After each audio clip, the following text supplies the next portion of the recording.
Public మీటింగుల్లో దేవుళ్ళ మీద ఒట్టు పెట్టి రేవంత్ రెడ్డి గారు చెప్పారు.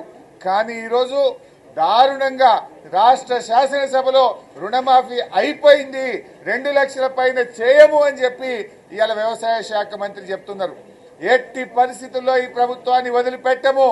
2 లక్షల పైన ఉన్న వాళ్లకు మీరు చెప్పిన మాట ప్రకారంగా ఈ రాష్ట్రంలో ప్రతి రైతుకు రుణమాఫీ అయ్యేదాకా బీఆర్ఎస్ పార్టీ ఈ కాంగ్రెస్ ప్రభుత్వాన్ని, రేవంత్ రెడ్డిని నిలదీస్తూనే ఉంటుంది, ప్రశ్నిస్తూనే ఉంటుంది. నేను రాష్ట్రంలో రైతాంగానికి కూడా మనవి చేస్తా ఉన్నా. రైతు సోదరులారా, ఎక్కడికక్కడ కాంగ్రెస్ పార్టీ నాయకులను, ఎమ్మెల్యేలను, మంత్రులను ఈ రేవంత్ రెడ్డి గారిని నిలదీస్తూనే ఉండండి, ప్రశ్నించండి.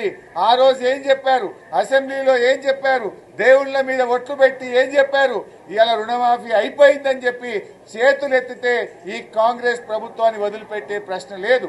రాష్ట్ర వ్యాప్తంగా బీఆర్ఎస్ కార్యకర్తలు, రైతు సోదరులు అందరూ కూడా ఎక్కడికక్కడ ఈ కాంగ్రెస్ పార్టీ ప్రభుత్వాన్ని నిలదీయాలని చెప్పి మేము కోరుతా ఉన్నాం. మేము కూడా ఎట్టి పరిస్థితుల్లో ఈ ప్రభుత్వాన్ని వదలం. రేపు అసెంబ్లీలోనైనా బయట అయినా ఎక్కడికక్కడ నిలదీస్తూనే ఉంటాం.